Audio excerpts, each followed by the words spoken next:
Especiales HJCK.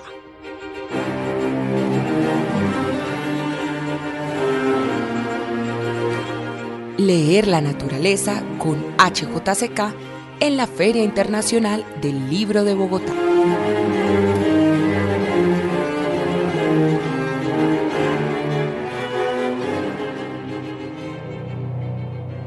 En Los Iniciados, Frank Molina, periodista con problemas psiquiátricos, investiga un asesinato, y esto lo lleva a las profundidades de una ciudad implacable, distópica, donde todo es un caos. En este futuro cercano, el agua potable escasea en la Casbah, el agua lluvia está contaminada y personas desaparecen misteriosamente. Con la ayuda de Lady Masacre, Frank llega al padre Lázaro, quien comparte con la gente más desprotegida las últimas reservas de agua potable de la ciudad bajo su iglesia y su custodia. Ignacio Pombo, el alcalde de la ciudad, conspira para privatizar el subsuelo y permitir que su padre, el poderoso empresario Augusto Pombo, se adueñe de la poca agua potable disponible.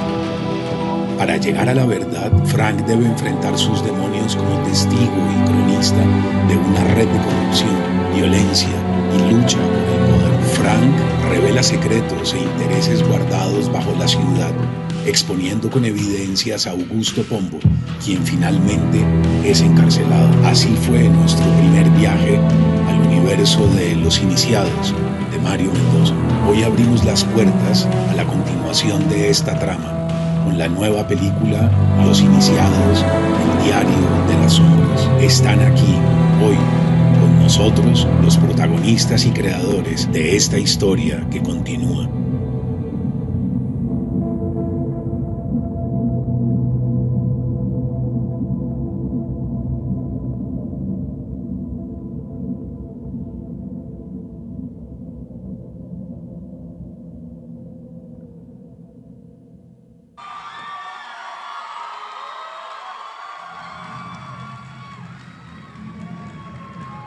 Bueno, mil gracias.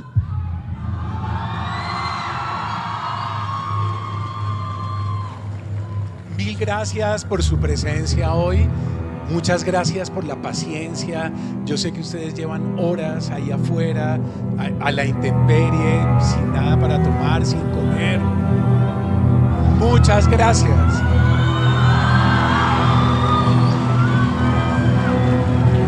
No saben lo que apreciamos, esa fidelidad, esa curiosidad intelectual de ustedes. Yo no tengo cómo pagar eso, así es que con ustedes toda mi gratitud. Bueno, hoy tenemos a prácticamente uno de los actores más sorprendentes de la película 1, ¿verdad? Que creo que lo van a recordar, el actor cubano y ya colombiano también, Jorge Cao.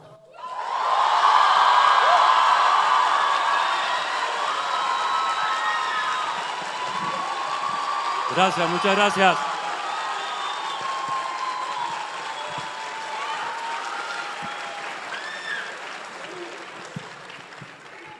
Tenemos al director de esta película, un director excepcional a quien yo he admirado durante mucho tiempo, alguien con quien siempre quise trabajar y fue un enorme privilegio estar con él en esta película, un director que ya lo van a ver ustedes con un pulso tremendo, ¿no? con una crudeza y algo que para mí viene por allá de los directores del neorrealismo, tanto italiano como francés, y que ha hecho una carrera brillante. Carlos Moreno, con ustedes.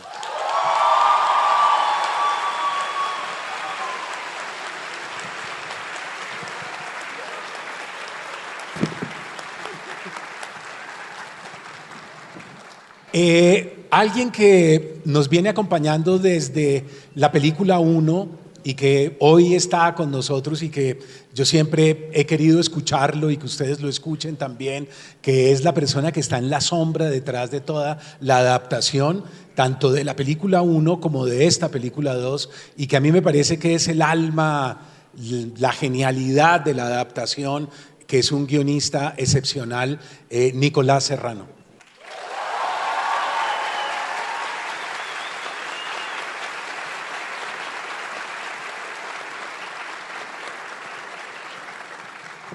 Bueno, y aquí vienen las sorpresas.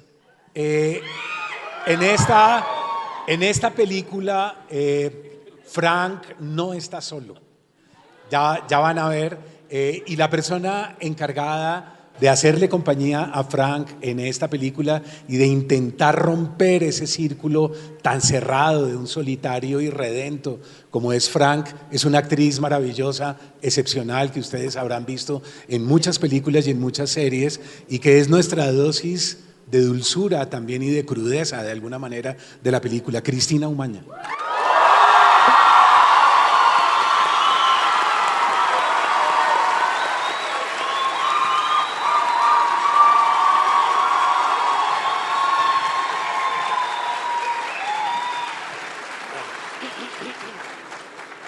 Es la cuota, digamos, dulce y bella de esta película entre tantos monstruos feos. Entonces ella nos da un poco de brillo. Van a ver un actor, si en la película 1 tienen un villano tremendo que continúa en la 2, que es Jorge Cao, van a ver a alguien que es la némesis. Se va a enfrentar a Frank de una manera terrible, de una manera cruda, de una manera que lo va a ir acorralando poco a poco, y que es un actor que ustedes también habrán visto muchas veces y que es alguien excepcional y que fue un privilegio tenerlo en esta película, Cristian Tapan.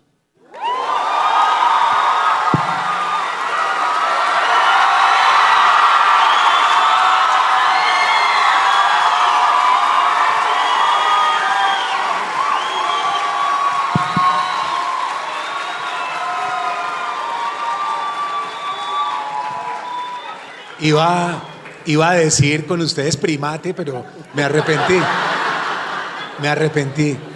Bueno, y alguien que inevitablemente tiene que estar aquí esta noche, que es el que ha cargado sobre sus hombros las dos películas, y ustedes han visto ya en la 1 esa fuerza actoral tremenda, y en esta película 2 es una película más psíquica. Frank va a tener que enfrentar lo que en la 1 no quiso enfrentar, que es su panorama mental, lo que le está ocurriendo adentro. Con ustedes el excepcional, inolvidable actor Andrés Parra.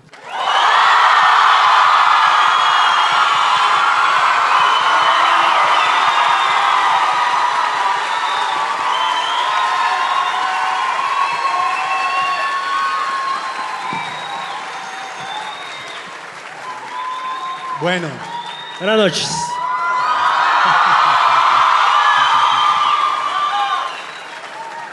La dinámica, bueno, hay alguien que debería estar en esta mesa, que es el alma de toda esta aventura extraordinaria, que es Rodrigo Guerrero, el productor de las dos películas.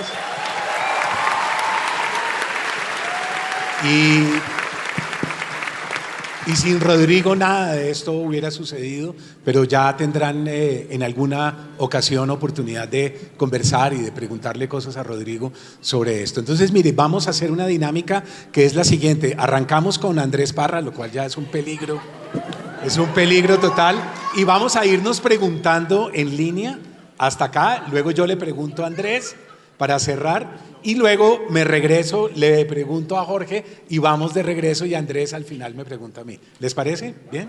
Bien. Bueno. Entonces, Andrés, dale. Bueno, mi pregunta es para el actor Cristian Tapan.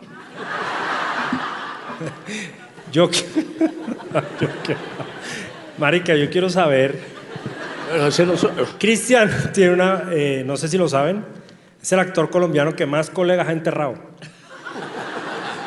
Tapan empezó con Pacheco, Delfina Guido, todos se le han ido muriendo, marica, se le van muriendo. Entonces, yo dejé de poner cosas en mi Instagram porque sentía que era un obituario. Todo el mundo se le ha muerto. Y él sigue vivo, huevones. Es como la versión pelirroja de Amparo Grisales. Entonces... Espero que no nos mate a nosotros. Mariqui no le da nada y vive, fuma y es un y no le da nada, bueno, está retando. Mi pregunta es, después de tantos años dedicado a esta huevonada, de actuar, uno como no se aburre, weón. O sea, ¿usted por qué sigue dándole? O sea, ¿usted por qué el retiro no lo tiene como una opción? Sino que sigue. ¿Qué es lo que lo motiva, man? Sigue, Esa es mi pregunta para él. Y sigue. ¿Qué hace que esa llama siga, que ya no esté hasta acá, huevón, de actuar? Que puede pasar, ¿no? Sí, pasa. Pues, no sé, he tenido la suerte en los últimos años que cuando uno tal vez se cuestiona y se pregunta si uno realmente debe seguir activo, si lo que sigue es lo bueno, si lo que sigue es lo que a uno le es funcional en la carrera, aparecen personajes como, por ejemplo, esto.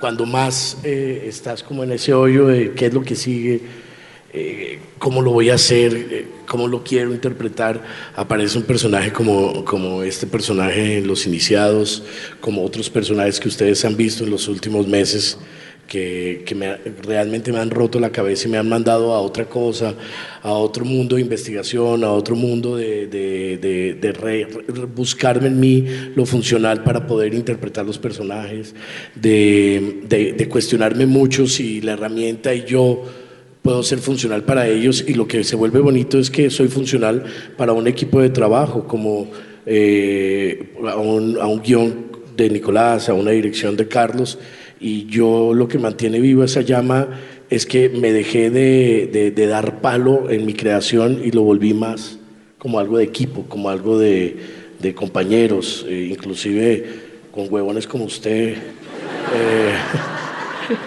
Descubrir en escena qué podemos hacer, descubrir qué podemos, o sea, creo que antes queríamos llegar como muy preparados al momento, y también descubrimos que había muchas cosas que podían fluir en el momento de hacerlo, y en los últimos años ha sido un descanso para mí saber que es funcional ese trabajo en equipo. En el momento que llego se trabaja previo, se calcula las cosas antes, pero hoy el trabajo en equipo creo que es funcional para mí como actor.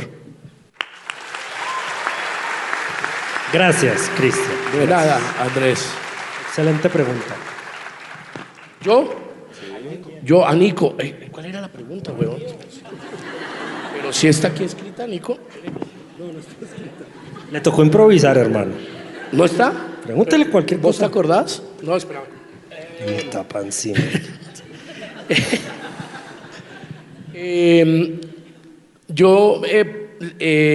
Es claro que escribir un libro de género, el que sea, tiene una recepción en el público, y la gente va y busca ese libro, y busca ese momento, y se da el momento para leer ese libro. Pero creo que en Latinoamérica es muy complejo el que uno pueda llegar a crear guiones de género. Creo que siempre hemos viajado en Latinoamérica un poco como con la crítica social de nuestros países, como con historias muy criollas, pero a partir de historias criollas creo que hoy nos estamos dando la oportunidad de hacer género. Y la pregunta es, ¿qué tan difícil es hacer género en un guión cinematográfico hoy por hoy en Colombia y en Latinoamérica? Bueno, gracias por una pregunta muy difícil. Sí, me puso a estudiar toda la tarde. Pues primero, yo creo que es cierto que el modelo de género, o de los géneros, el terror, la acción, la aventura, la comedia, pues viene de un modelo de estudios norteamericanos desde hace décadas, ¿no? Y es cierto que Latinoamérica creo que ha buscado una identidad propia desde siempre, ¿no? De contar sus propias historias, de encontrar otras prioridades narrativas, y creo que a propósito se ha distanciado un poco de trabajar o escribir o producir género, o géneros, digamos, como los entendemos del mercado, de la industria norteamericana. Pero creo que eso está cambiando bastante. También hay otro tema, es que hacer producciones explícitamente de género, acción, aventura, terror, todo esto, ciencia ficción, pues requiere son costosas. Requiere unos mecanismos de industria poderosos, ¿no? Para poder producir eso, y para que los escritores estén estimulados para escribir este tipo de historias, ¿no? Entonces yo creo que vamos para allá. Creo que en Latinoamérica hay otras industrias que ya están más avanzadas, pero yo creo que en Colombia vamos por muy buen camino. Creo que el proyecto de Los Iniciados es una piedra fundacional, no sé si fundacional, pero pues que creo que sí hemos intentado asumir un reto narrativo y de producción diferente, ¿cierto? Que espero que sirva para abrir nuevos caminos. Entonces yo creo que en América Latina tenemos todo. Lo que sí es interesante, creo, es descubrir cuáles son los géneros nuestros, ¿cierto? Es decir, el terror, pero cuál es el terror latinoamericano, o cuál es el terror colombiano, o cuál es el terror bogotano, o cuál es el terror del centro de Bogotá a diferencia del de otro sitio, ¿sí? Y la acción y la aventura, ¿qué clase de aventura tenemos nosotros? O sea, no copiar modelos de otras partes, sino mirarnos a nosotros mismos bien y crear esos arquetipos que son los que componen los personajes y las fórmulas, digamos, de género, pero que ojalá sea nuestro. Y espero realmente que estas películas de los iniciados pues hagan eco en nosotros como un género nuestro, ¿cierto? Nuestro, digamos que nos veamos reflejados dentro de estas historias también, ¿no? Entonces yo creo que sí es un proceso en curso, pero creo que está todo ahí. Creo que la industria se está adaptando mucho a darle la oportunidad a las historias más complejas, digamos, de producir, y creo que este es un grandísimo ejemplo.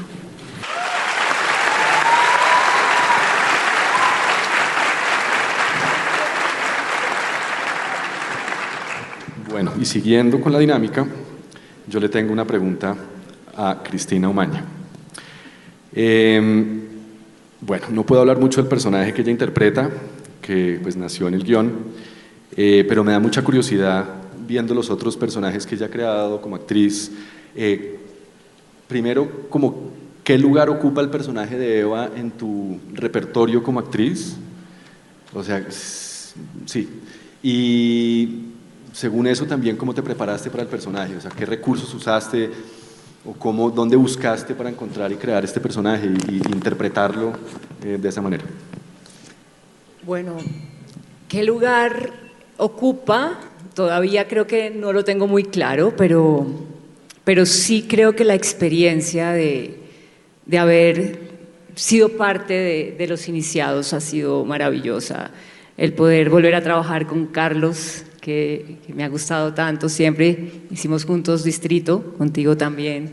El poder estar siendo parte del universo de Mario, eso también para mí es un gran honor porque soy lectora de sus libros, entonces me encanta, siempre me ha encantado volver a coincidir con Jorge, aunque no nos tocó en escena, pero estuvimos juntos en La Mujer del Presidente hace muchos años y eso fue muy lindo. Bueno, con Tapan, que es maravilloso también y que hemos coincidido en varios proyectos, y trabajar con Andrés, que yo quería trabajar contigo hace mucho tiempo, entonces poder trabajar con Andrés también ha sido como un gran privilegio para mí.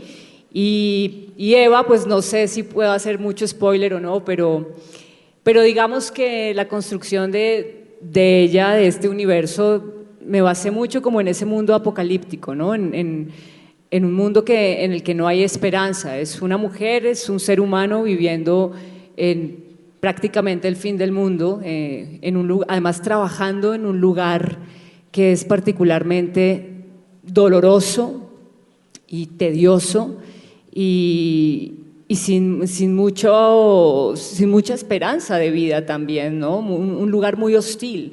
Entonces, en esa misma medida, creo que es una mujer que tiene un poco que buscar otras maneras de distraerse y de evitar ese mundo que tiene que habitar cotidianamente, ¿no? Que es, bueno, no sé si puedo hacer mucho spoiler, pero y también siento que encuentra una esperanza, una lucecita en la relación que tiene con Frank, y eso le da un poco de vida a ella, ¿no? Por lo menos es como tomarse un sorbito de agua cuando hay mucha sed en este universo tan complejo que puede ser el de la Kashba.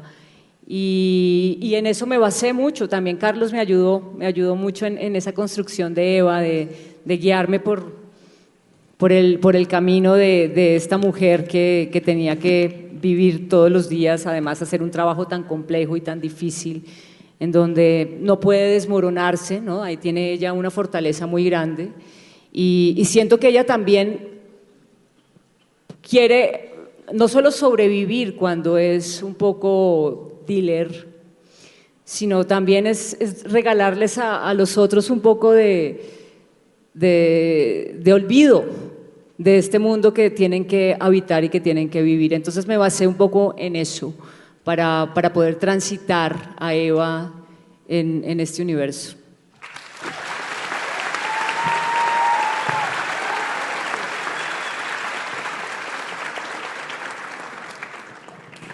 Sigues tú, me preguntas a mí. Sigo yo a ti. Sí. Bueno, Carlos, también la pregunta es eso, es la primera vez que tienes que abordas un universo apocalíptico, porque yo sé que has hecho un thriller y todas estas cosas, pero sí es la primera vez que abordas este universo apocalíptico y aparte de los libros de Mario, obviamente de la primera parte, de los cómics, ¿cuáles fueron los referentes cinematográficos que usaste para esta película? Bueno, yo me acojo un poco a la respuesta de Nico, que el objetivo nuestro, claro, no era replicar de alguna manera el cine que admiramos y que vemos, qué sé yo, de Fincher, de Hitchcock, pues ya desde lo más clásico, de Nolan, es decir, películas que tenemos grandes ejemplos y grandes obras pues del género hoy en día, del neo-noir, del nuevo cine negro.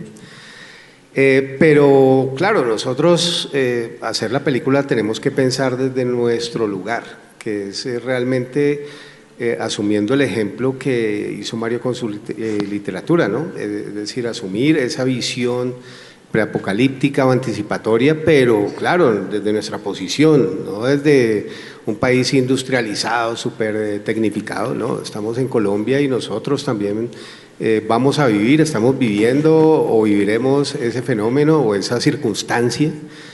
Y yo creo que es casi un proceso de conversión. Ya te hice esas referencias, pero yo creo que hay una gran fuente en lo que trabajamos que es gráfica, de novela gráfica, pues de autores, qué sé yo, como Moebius, Moore, bueno, se me van a rápidamente, pero todo esto, digamos que hace un embudo y termina finalmente en lo que han hecho Mario, Kekolano y Heidi digamos, en la producción de novelas gráficas, que siento yo que nosotros orbitábamos incluso más alrededor de este mundo que el de los libros, porque claro, los libros es un universo muy vasto y lo primero que teníamos que tomar era la imagen, y la imagen y lo que nos sugería el relato estaba ahí.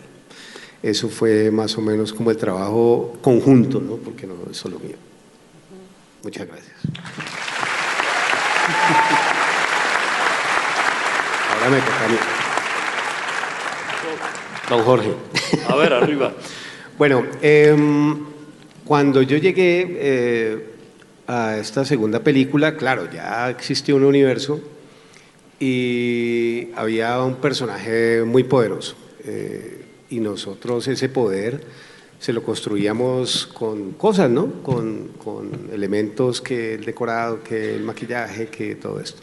Pero hay algo que está en la interpretación que nos tiene que traducir poder en la pantalla, tenemos que verlo. Y era más que el personaje, más que un villano, yo creo que era el personaje más poderoso en todo sentido, y era el gran opositor de Frank. Mi pregunta concretamente es esta: dentro de tu conocimiento, de tu técnica actoral, tu formación actoral, a mí me gustaría saber qué elementos, qué herramientas usa un actor para que se pare aquí ante todos y nos diga que es una persona poderosa, porque yo creo que esa mentira, esa farsa, es a través de la técnica. Yo creo que eso se consigue, esa creación. Buena pregunta. Ya te había hecho la pregunta, pero te olvidó. Sí. Bueno, lo primero que yo hago es que no agrupo en buenos y malos.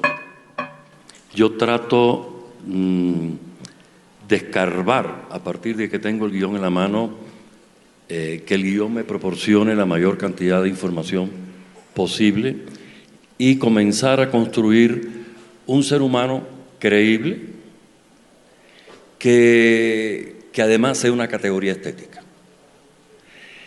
En el caso de este hombre, no es un personaje de Mario, entonces no tenía el antecedente de irme a la novela exactamente, pero de todas maneras me fui a las novelas de Mario, me lo leí todo para saber en qué mundo iba a transitar este hombre y por qué este hombre tenía tanto poder.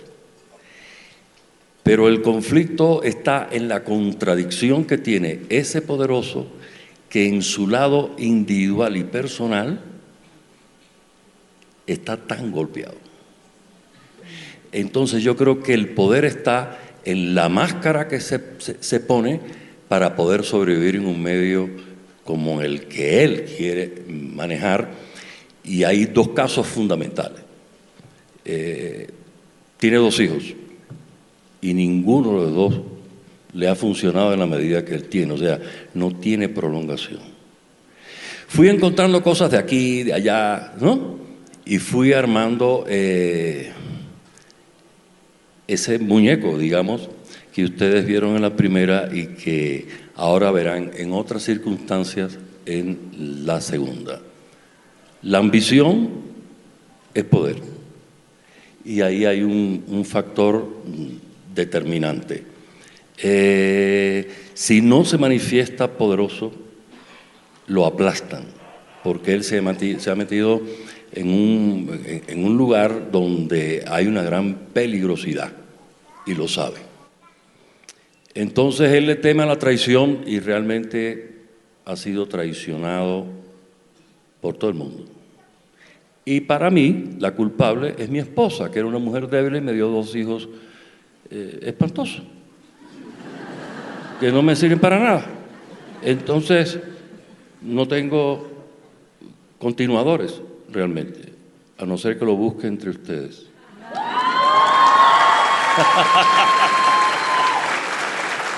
Eso es más o menos. La construcción de un personaje es sumamente difícil, ¿no?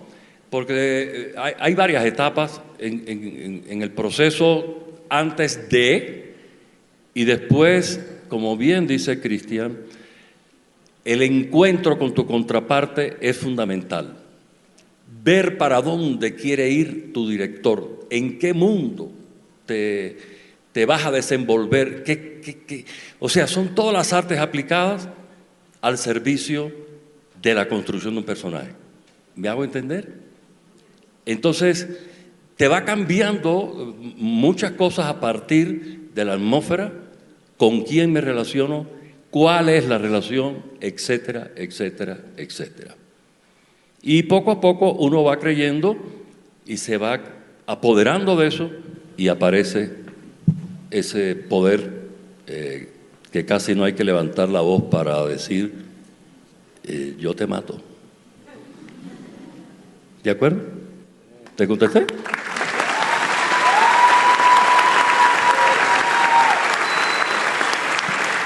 Ahora me toca a mí para el maestro Mario. Augusto Pombo no es un personaje de tus novelas, no acciona dentro del mundo de tus novelas. Al verlo en el mundo cinematográfico, ¿crees que aportó algo y encajó en el universo creativo de Mario Mendoza? Claro, por supuesto, claro que sí. Hubo momentos en el rodaje para mí inolvidables. Uno de ellos es cuando está Pombo justamente en la peli 1, en la morgue, y recuerdo esa escena, Jorge, porque estás en silencio, no dices nada, no tienes parlamentos, y sin embargo te tragas la escena. Yo no entendía eso que decían los directores cuando decían la cámara se enamora de ella o la cámara se enamora de él. A mí siempre eso me parecía como ficticio. Yo dije, suena bonito, suena bien, pero seguramente se lo están inventando, y eso no es así. Y yo entendí eso viéndote en escena, ¿verdad? Y es que la cámara, en realidad hay una energía, hay una fuerza en el actor que se traga completamente, es como si satelizara la cámara hacia él y la cámara no tuviera otra opción sino seguirlo, y sin embargo está en silencio. Entonces Pombo es muy poderoso. Pombo es un tipo que poco a poco va ejerciendo esa energía sobre la ciudad, sobre los demás. Y yo creo que aquí, vuelvo y repito, creo que la genialidad está en el guión, ¿verdad? Yo creo que Nicolás y yo conversamos mucho al comienzo. Nico y yo nos conocemos de tiempo atrás y nos reencontramos ahora y recordamos caminatas, y alguna vez en Madrid nosotros por ahí vagabundeamos juntos y conversamos. Y cuando empezó este proyecto, yo le decía a Nico, lo más importante es que nosotros no tengamos el esquema del complejo de inferioridad, de siempre sentir que allá, al otro lado del océano, están haciendo ese cine del primer mundo. No, allá en Europa se está haciendo esto y nosotros vamos detrás rezagados. No, el esquema es a la inversa, porque no vamos hacia una utopía, vamos hacia una distopía. Y si el mundo es distópico, ¿quiénes van adelante? Nosotros, el tercer mundo. Si uno quiere ser realmente moderno, uno no se va a París, o uno no se va a Barcelona, uno se va a Bangkok, uno se va a Brazzaville en África, uno se va a Río de Janeiro en una favela, uno genera y produce desde América Latina para entender cuál es el futuro que se avecina. El primer mundo va detrás de nosotros y nosotros vamos adelante punteando. Y Nico entendió eso de una manera brillante y construyó ese universo. Yo estaba en el writing room, yo estaba en el cuarto de escritura, pero Nico tenía total libertad y fue creando con una libertad absoluta, aunque siempre hay debates, charlas, se participa, se sugiere, pero yo fui sumamente respetuoso y ese personaje es, por supuesto, de los que más me gusta del guión de Nico. Eso.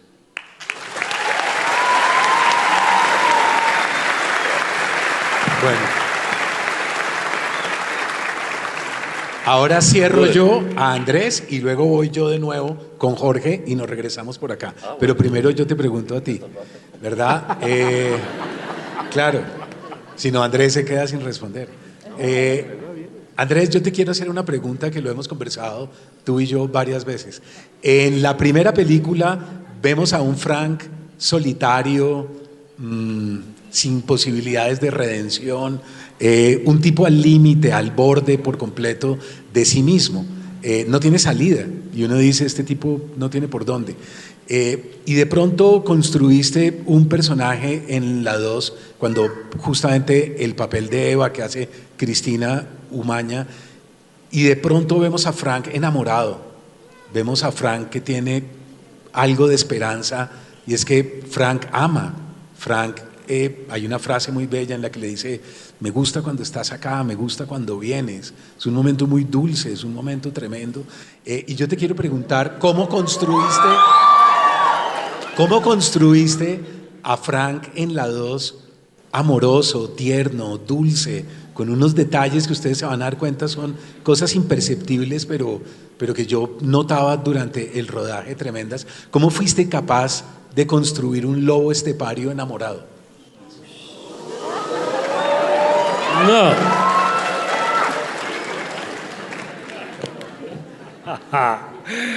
Uy, yo no sé. No, yo creo que sí, yo creo que él conoció a Eva y listo, se enamoró, ¿sí o no? Y empezaron a tener esta relación, ni se veían ni eso. Pero yo creo que a Frank... No, espere. Está enredado. Por lo que habíamos hablado tanto, porque es que Mario y yo, en serio, hemos teorizado sobre la pareja que jode, marica. Claro, yo creo que a Frank le gusta mucho que ella venga. Y se lo dice, ¿sí o no? Me gusta mucho cuando vienes. Disfruto tu compañía. Y yo creo que él de verdad la disfrutaba un montón. Pero yo también creo que él disfruta mucho cuando ella se va. ¿Sí me entienden? A él le encanta que ella venga, pero saber que ella tiene que ir a la clínica el lunes, digamos, le encanta más. Entonces la extraña, la piensa, le vuelven a dar ganas de que ella vuelva. Entonces yo creo que el lobo estepario, si logra conseguirse una nena con vida, que tenga su vida y la haga, él está muy tranquilo, porque Eva no es un personaje que dependa de él. O sea, Eva no está mendigándole amor y caricias y atención, porque eso no hubiera durado un culo. Él la deja a ella muy tranquila, pero cuando la tiene, claro, la disfruta. Entonces es chistoso porque era de lo que hablábamos nosotros, que decíamos como esa frase suya que a mí me marcó la vida de por qué muchas de nuestras relaciones naufragan, se puede decir, porque el exceso de presencia mata el deseo, marica. Porque no se desea lo que ya se tiene.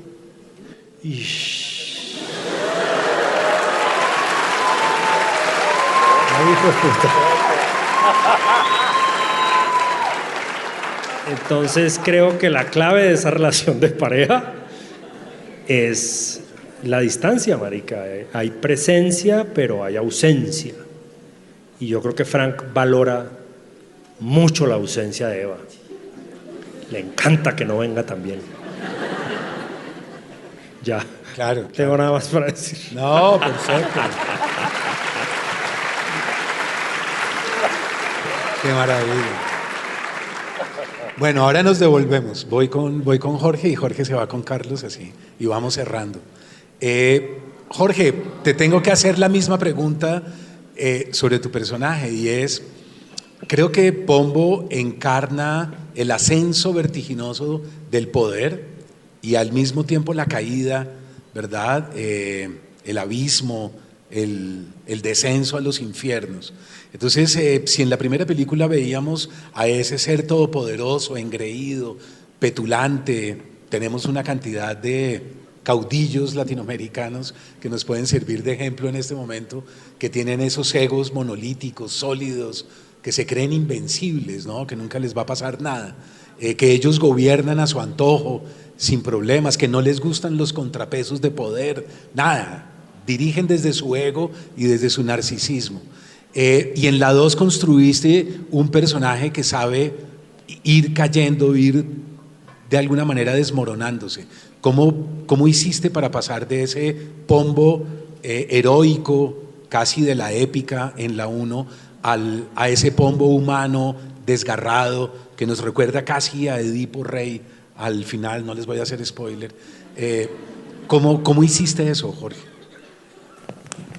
Sí, yo creo que eso fue lo más difícil, porque ya teníamos construido esa estructura de fortaleza y comenzar a vivir cuando todo ese mundo, desde la muerte de su primer hijo en la primera,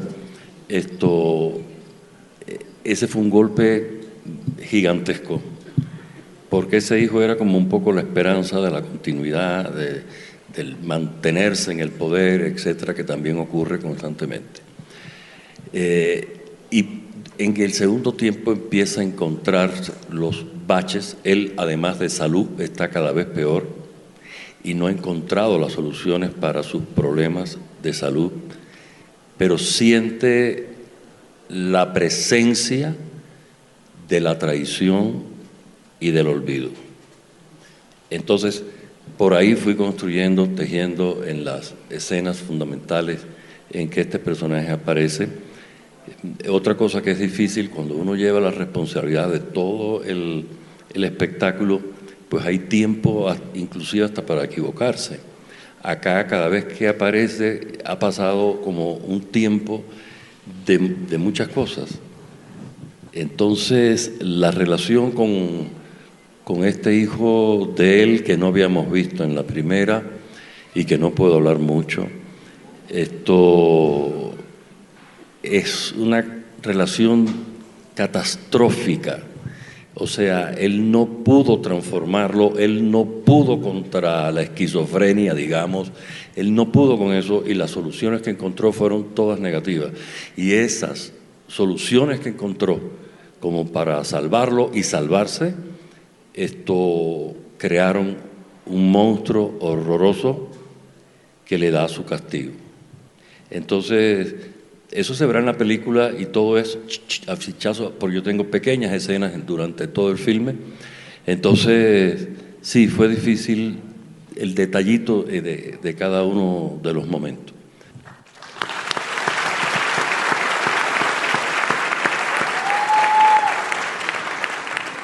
Carlos, esta pregunta que yo te quiero hacer se parece un poco a la de Cristina.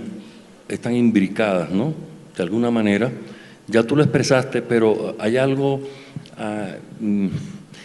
que me parece que es especial. Yo pienso que tu cinematografía es muy realista, comprometida además con la sociedad de una manera muy directa. Ese es el cine que yo he podido ver, y el trabajo de la psicología de esos personajes te da un director con un carácter muy especial de cómo inducir tus actores. Ahora bien, ¿qué fue para ti entrar en el lenguaje de este submundo sensorial de hiperrealismo urbano de Mario Mendoza? Sí, esto hay muchas palabras como difíciles, pero esta es una realidad. Este señor es muy difícil de interpretar. Entonces, sí, no, es una pregunta muy bonita porque creo que fue el principal motivo de agradecer y de aceptar directamente cuando Rodrigo me invitó a formar parte del proyecto. Porque claro, pues digamos la oportunidad de estar como en un futuro como indeterminado, como anticipatorio, como preapocalíptico, como en un universo así, era un desafío, porque era zafarse un poco. Yo creo que si hago la evaluación, digamos que mis películas siempre han estado en un presente, ¿no? En el presente en el que fueron rodadas. Ni siquiera de época, sino en el presente. Sí, ni siquiera por una posición ideológica, yo creo que es por las condiciones que tenía pues, para hacerlas y por el relato que me nacía en ese momento. Pero esta invitación, creo que la reflexión se mantiene, digamos la visión sobre la sociedad se mantiene, entrando pues en el universo de Mario, y eso fue como el gran desafío. Es compatible y me sentí muy cómodo, y yo creo que eso venía, no sé, como una ambición cinematográfica, por supuesto, desde chico, pelado pues, que veía películas, no sé, de Mad Max, de estas cosas que eran futuristas y que tenían fuerza, ¿no? Y también nosotros teníamos que imaginarle un futuro a nuestro lugar, ¿no? Es decir, el futuro no es desde donde se hace el gran cine, también se hace desde donde se hace nuestro cine. Y esa era la misión, y obviamente la acepté, y bueno, pues eso nos tiene reunidos acá. Gracias. Bueno, vamos a hacer que Eva responda a eso que dijo Frank, que es la oportunidad. Sí, creo que voy a variar un poquito la pregunta, porque yo creo que sí, la respuesta de Eva tiene que aparecer aquí en este momento sin el spoiler, porque, a ver, Eva, al igual pues lo veníamos hablando, no existe, digamos, en el universo ya escrito de Mario Mendoza, pero nosotros la construimos, digamos, dentro de este universo, la presentamos, y yo quiero que nos cuentes, primero que todo, esa gran herramienta, cuál fue esa gran herramienta para que nos conmoviera tanto Eva, para que se conectara también con ese universo, y a su vez para que le responda a Frank Molina acerca de su relación, ¿no? Pues creo que es la ¿Opina lo mismo? ¿Opina otra cosa? Ahora, podemos hacer una parada mientras Cristina le responde a Carlos, porque tenemos solo 10 minutos de una transmisión y nos gustaría, y luego retomamos si les parece, nos gustaría antes de que se termine esa transmisión presentarles el primer teaser de la película. Uy. ¿Les parece? ¿Sí? Veamos el teaser y seguimos con Cristina. Listo. Creo que toca apagar la luz. Eso, gracias. Solo los que hemos sido iniciados en las tinieblas sobreviviremos en medio de la sombra que se avecina. ¿Quién encontró la cabeza? Una paciente en el cambio de turno. Yo estoy llevando la investigación del caso por mi cuenta. Usted me condenó a la oscuridad. No tengo cómo defenderme, no sé qué hacer. Estoy desesperado ya.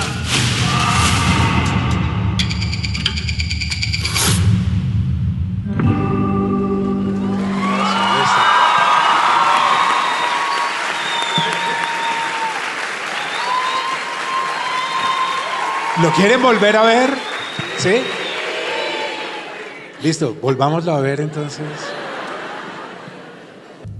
Solo los que hemos sido iniciados en las tinieblas sobreviviremos en medio de la sombra que se avecina.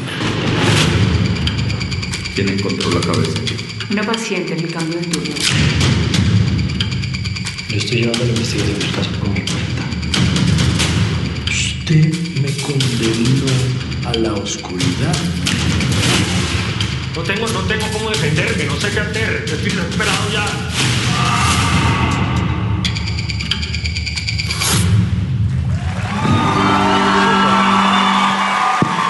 Muy bien. Ya lo pueden ver en el canal de Amazon Prime y en las redes sociales de Amazon, ya lo acaban de subir. Entonces, listo, responde Cristina Umaña. Respóndele, que Eva le responda a Frank. Bueno, primero voy a responderte lo primero que me preguntaste y es que siempre que abordo un personaje o un proyecto, procuro como dejar un espacio para, ¿sabes? Para la magia, para lo que suceda, para la espontaneidad y tratar de estar lo más presente para cada escena, para cada momento, para la historia, para el personaje como tal. Entonces yo creo que fue muy bonito también encontrarme en esa relación con Frank, ¿no? Conocer a Frank en medio de las escenas de lo que iba sucediendo ahí entre ellos dos y dejarme sorprender también, ¿no? por lo que iba pasando. También como todos estos momentos en el hospital psiquiátrico pues fueron intensos, ¿no? Fueron fuertes y era estar ahí presente, lo más limpia posible, alejando a Cristina de cada momento, de cada instante y dejándome sorprender, dejándome guiar mucho por ti también, Carlos, que yo lo agradezco profundamente porque además les digo que es un director maravilloso y me ayudó muchísimo, ¿sabes? Como no meterle tanta cabecita tampoco a Eva, sino que dejar que ella transitara en ese universo fue muy importante. Y me gusta mucho lo que dice Andrés, además, con respecto a la relación de Eva y de Frank, porque es que yo creo que tanto Frank como Eva son seres muy solitarios. Ellos dos son solitarios, pero se acompañan en ciertos momentos, se dan amorcitos, se dan cariños, se dan fuerza, sin ni siquiera decírselo, yo creo, ¿no? Yo creo que tal vez no tienen ninguna conversación trascendental ni nada de eso, pero se acompañan y se hacen bien en ese mundo tan espantoso en el que viven. Entonces creo que en esa medida es una buena relación y yo creo que Eva cuida mucho a Frank, lo cuida tanto que le oculta cosas.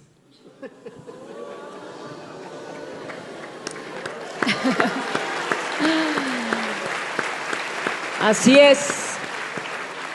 Pero le oculta cosas por amor, porque lo quiere cuidar muchísimo. Entonces, creo que es una relación que se hace, en la que los dos se hacen mucho bien y en la que ninguno de los dos es una carga para el otro, y eso es muy bonito.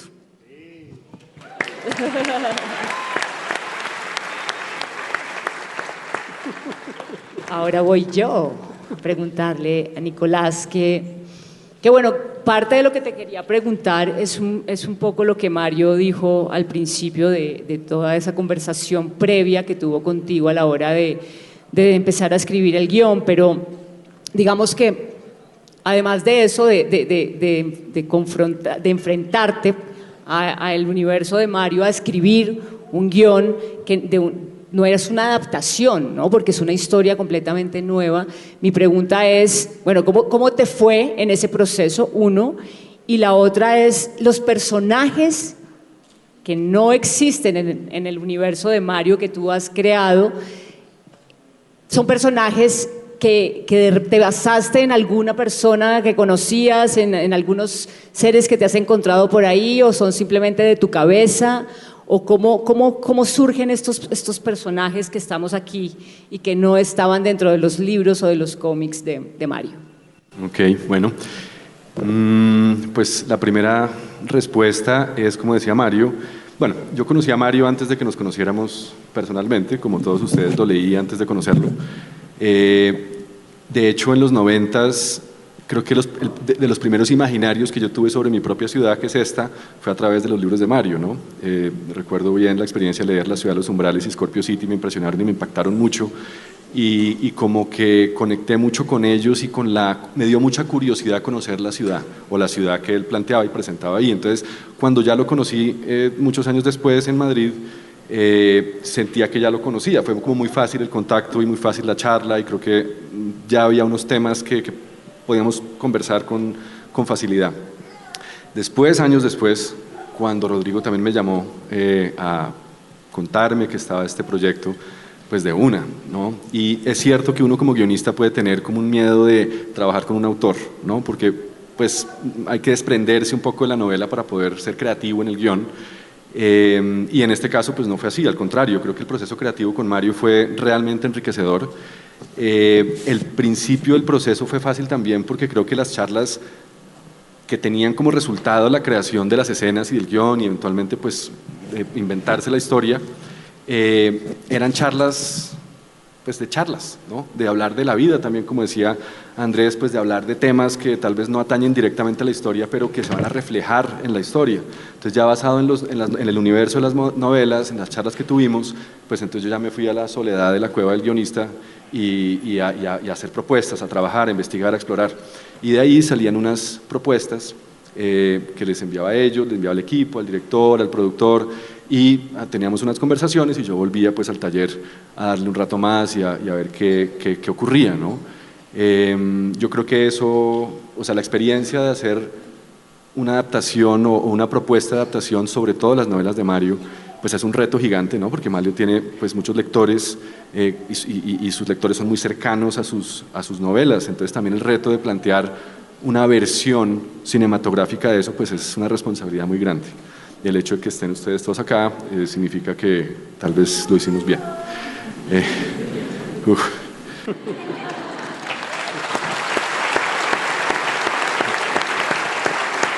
Sí, es como, sí, dispárenle al guionista.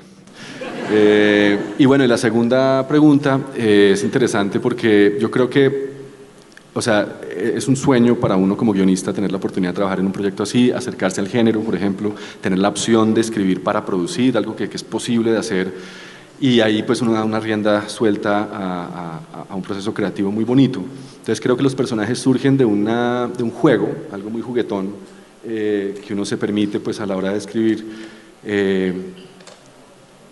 pero creo que en las escenas, o sea, entre los personajes siempre uno deja algo de sí mismo, ¿no? Y ustedes también como actores y creadores y todos ustedes, pues se dejan un poco de ustedes, porque justamente la semilla del guión, el guión como punto de partida para un proceso donde otros creadores y talentosos creadores van a trabajar sobre eso, es emocional más que formal. Entonces uno sí en su intimidad pues deja algo de su vida, de sus relaciones, de lo que le hubiera gustado que fueran sus relaciones, de ciertas vainas en los personajes, y eso ojalá en la página quien lo lea, el director, los actores, todo el mundo, lo sientan, pongan de su parte, y eventualmente eso de alguna forma llega al público que termina completando pues el proceso que finalmente es emocional, ¿no?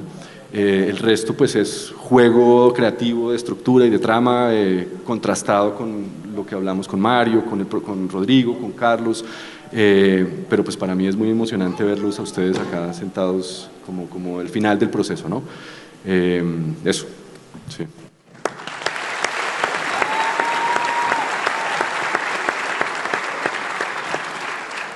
Bueno, entonces seguimos, ahora te la devuelvo a ti. Un momentico. Las gafas. Sí. No, bueno, ya me acordé. Pues tú creo que los personajes que tú has creado son unos personajes que se acercan muy bien al drama, pero también a la comedia. O sea, que son personajes que tienen tú tienes una capacidad, me parece, para abordar personajes muy entrañables, y navegas muy bien de la comedia al drama. Pues me parece que hay una dimensión muy interesante, pero muy bella en los personajes que tú creas.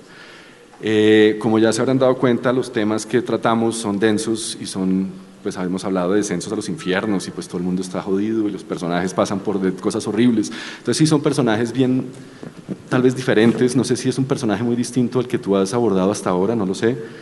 Pero ¿cómo te metiste en la piel de un personaje así, sin hacer mucho spoiler? Si pudiste trabajar esa dimensión humana que le metes a personajes, ¿cómo hacerlo con un personaje como Isaac? ¿Cierto? Sin hacer spoiler, es complicado, ¿no? Bueno, primero, pues Nico, gracias por tus palabras con respecto a los personajes, y siempre hay como una búsqueda de lo entrañable y lo humano en los personajes, sean buenos o malos. Yo creo que los personajes no son ni buenos ni malos, sino personajes que toman decisiones, y que las decisiones o los comportamientos puedan afectar a otras personas y los vuelvan antagónicos, pero es la verdad de su personaje. Para otros será antagónico, para él es su verdad. Eso yo lo suelo hacer mucho con los personajes a través de la comedia, del drama y lo que sea, pero en particular, para no hacer spoiler, quiero contarles que Rodrigo Guerrero me regaló casi toda la obra de Mario, las novelas gráficas. A mí me gustan las novelas gráficas, Moreno me ha regalado novelas gráficas, y yo comencé a ver cómo estaban dibujados estos personajes. Y este personaje nació primero de algo físico antes de algo interno, antes de algo de forma, antes de algo de fondo, perdón. Primero nació de la forma. No lo suelo hacer así, pero sí. Yo, pues como pueden ver, soy gordito y sigo siendo gordito, no aquí como el flaco. Pero para iniciados estaba en 77 kilos. Tampoco es que sea muy flaco, 77 kilos. Está en 78.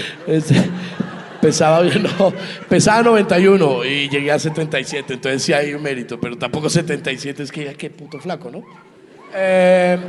Entonces quería verme con la cara angulada, pómulos, o sea, primero me metí en lo freak de los personajes de estas novelas gráficas.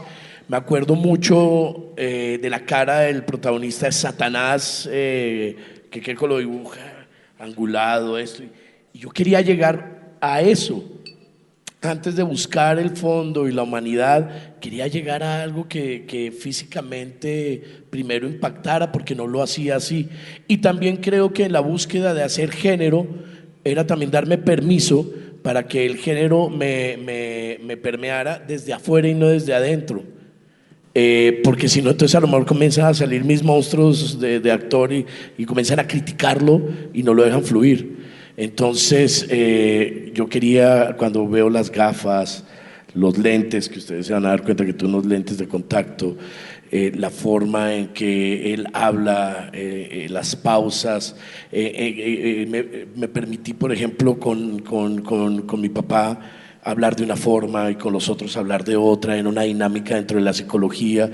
Entonces me fui como a la psicología del personaje, pero todavía no iba al fondo, todavía no iba como a preguntarse 10.000 porqués, sino cómo fluía él en ese contexto y en ese momento.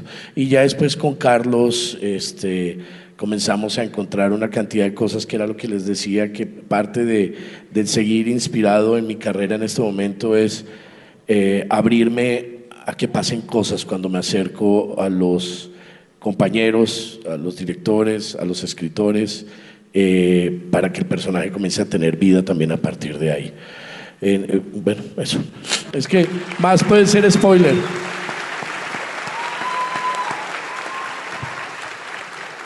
Bueno, no sé qué preguntarle a este man nunca, güey. Bueno, ¿por qué te gusta el negro? No, sí. Bueno, Mario le hizo una pregunta del universo de Frank Molina, de la primera y de la segunda, pero fue puntual con Eva. Yo quisiera agrandarlo más, porque yo siento que hay un gran viaje entre la 1 y la 2 de Frank Molina. Ustedes se van a dar cuenta cuando vean la película 2 que hay cosas maravillosas en el personaje de Andrés Parra, en Frank Molina, y tiene un viaje, ese personaje tiene un viaje. Y yo quisiera que Parra nos contara un poquito de cómo fue el viaje de Frank Molina de la 1 a la 2, y que pueden esperar todos, obviamente, de este Frank Molina. Marica, yo siento que en la 2, pues de la 1 no, pues la 1, digamos, ¿la vieron? ¿La 1? Listo, entonces el man está ahí reconflictuado, no sé qué, pero yo siento que el man todavía está abrochado, tiene el cinturón de seguridad puesto. Y yo siento que en la segunda, en una conversación con Carlos, fue como, ya hijo de puta, hay que quitarle el cinturón, que man se vaya a donde tenga que ir. Y para mí era muy importante tener clara la caída libre, como va a ir de dónde a dónde. Esa bajada no puede ser, sino tiene que tener cuál es como era muy importante saber el punto de quiebre definitivo del man. Y yo creo que en la segunda película es clarísimo el sitio donde explota la granada, ¿sí o no? Es como, marico, a partir de aquí esto se va a la mierda. Y suelte ese man, huevón, y que se vuelva loco ese hijo de puta, ya que... Y fue como la libertad de verdad explorar el dolor en serio, como, marica, cómo es el ser humano en el dolor. Porque yo creo que el dolor lo pone a uno en una secuencia muy loca. Y cuando usted ya no lucha contra ese dolor, sino que se entrega, es como, listo, vamos a morirnos. Y yo creo que le apostamos a ese viaje. O sea, ¿cómo es cuando usted se desabrocha y se entrega? Listo, vamos, hay una invitación al infierno, vámonos. Y ahí nos mandamos. Y eso re loco, weón. Eso quedó bien loco. Pero chimba, porque lo que le digo tenía un orden. Si eso no tiene un orden, pues yo quedo re loco toda la película y ya. Y entonces queda usted, pero este man en el mismo loco. No, esto es un loco que va a ti. Loco, sinónimo de dolor, ¿no? Es como el tránsito de él a través del dolor. Cada vez hay más dolor y usted dice, ya no le puede pasar nada, ¿no? Sí. ¡Ay, pues puta!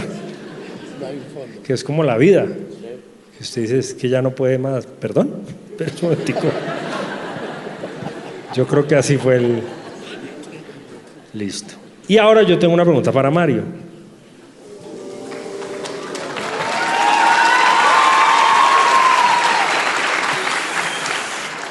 Que además se me acaba de ocurrir. No es la que está ahí. No es la que está ahí. Se parece, pero no. Yo el otro día estaba leyendo un libro que se llama Elogio a la Soledad y entrevistaban a una pintora que decía que para ella era muy importante pintar sola, ¿sí o no? Decía, sí, el ejercicio creativo necesita de cierta soledad, pero era muy chévere lo que la nena decía, porque decía, no sola físicamente, porque aunque yo ya esté sola pintando, en el estudio todavía están mis familiares, mis amigos, la crítica, el qué dirán, el qué irá a pasar con esto, las parejas, los amigos. Y ella dice, y poco a poco esa gente se empieza a ir, ya el crítico se va, y de repente ya estamos el cuadro y yo, pero en un momento yo también me tengo que ir. ¿Qué tal la pregunta tan? ¿Usted ha experimentado eso, Mario, marica, que usted esté escribiendo y diga, puta, me quité yo ya de aquí también, yo ya no estoy aquí, yo no sé quién está escribiendo, pero yo ya no soy?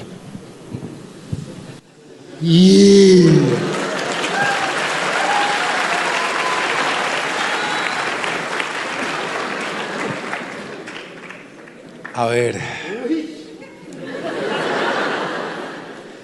yo creo que hay como estadios dentro de la creación literaria en donde uno tiene como unos primeros momentos en donde se recoge el material, la atmósfera, son momentos de caminar por la ciudad, de ir tomando notas. En esos momentos uno todavía no está en la estepa, digamos, uno aún no está en el desierto. Ahí uno ahí puede todavía mediar, ¿verdad? Entonces uno va tomando notas, uno tiene una cartelera, uno tiene un cuaderno, uno va estudiando hacia dónde se dirige. Y ahí todavía hay brújula, y ahí todavía hay congéneres, y ahí todavía hay de alguna manera humanidad. Uno no está tan a la deriva. Pero hay un instante en el que el inconsciente es tomado por asalto, en donde es como una posesión en términos medievales, y es la fuerza de algo que antes preocupaba y ahora ocupa, llega y ocupa, invade, toma. Ese es un momento que se parece a ciertos trances chamánicos o a ciertos momentos religiosos. El chamán tiene momentos en donde es un devenir danta, en donde es un devenir jaguar, en donde es un devenir pájaro, ¿verdad? Y es una mutación de alta intensidad. Es decir, uno no puede decir qué es primero, la mente, y entonces ya cuando tiene un devenir tal, el cuerpo se acopla, no. O es el cuerpo primero el que se acopla y entonces yo ya puedo pensar como lo otro, la otredad, no, tampoco. Es el cuerpo pensamiento en perturbación, y el cuerpo pensamiento estalla, explota y conecta con una interdimensión, con una suprarrealidad, y uno se encuentra en un estado alterado de conciencia, ¿verdad? Ahí no hay nadie, ahí no puede haber nadie. Es como pretender que en un trance de yagé alguien pueda ir conmigo. Eso es absurdo. Uno no está en un trance de yagé y uno dice, uy, vamos los dos de la mano y nos cogemos y vamos a hacer el viaje juntos. Eso no se puede. El inconsciente arrastra hacia unas zonas que son imprevistas y que son maravillosas, y creo que lo maravilloso del artista es ese camino y ese tránsito, pero ahí hay precios muy altos, y es que ahí a uno no lo puede acompañar nadie.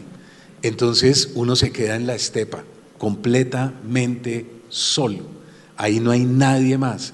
Y yo creo que en esos momentos de perturbación, yo recuerdo que una universidad norteamericana hizo un estudio sobre los devenires chamánicos, y ellos dijeron, vamos a estudiar esto, y eso no es una metáfora, no es que el chamán, cuando uno dice está en un devenir jaguar, entonces es una cosa mental. No, eso no es mental. El chamán tiene velocidad jaguar, su cuerpo de repente se mueve a una velocidad distinta. Tiene oído jaguar, tiene olfato jaguar y huele a 1 kilómetro de distancia. Entonces, los indígenas dicen hay 14 palabras ticunas para descifrar en qué momento se encuentra ese cuerpo, pensamiento que está perturbado en una alta intensidad. Bueno, yo creo que un actor, yo creo que un novelista experimenta cosas muy similares, y ese viaje es en solitario. En ese viaje no hay nadie, y creo que ese es el precio más alto que se paga, y es que una novela son 2 o 3 años encerrado arriba en un estudio. Entonces yo, no sé, admiro mucho a los que sí pueden, pero yo no he podido.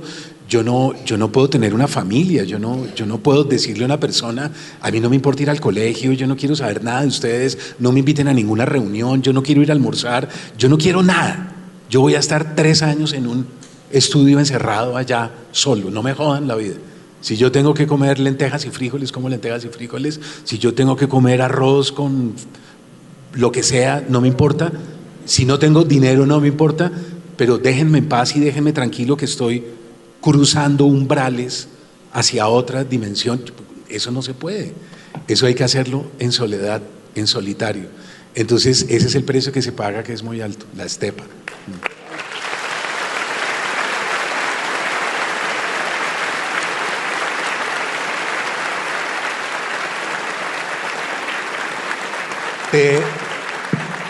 Te contesté honestamente, te contesté con honestidad. No eludí la pregunta, Andrés. Te amo. Era más fácil eludirla. Era más fácil eludirla. Bueno, nada. Yo creo que aquí hay viejas que sí le jalan así a que usted esté encerrado y le corta el culo. ¿Sí o no? Ya, yo le hago y me puta, y cuando vaya al baño, tío, me le atravieso y tal. Bueno, muchas gracias. Ya tenemos el tiempo copado. Decirles que en próximas semanas, muy pronto, Amazon Prime va a subir la película ya a la plataforma. Nosotros esperamos que les guste. Hemos trabajado para ustedes. Ese es nuestro verdadero salario. En realidad es el afecto y que ustedes la pasen bien y que piensen y que se sientan en algún momento transportados. Así es que muchas gracias por estar acá y esperamos que la película les guste. Mil gracias.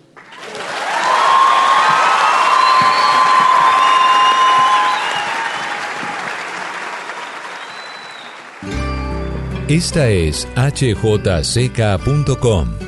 Pueden seguirnos en todas las redes sociales como @lahjck. HJCK, el arte de escuchar.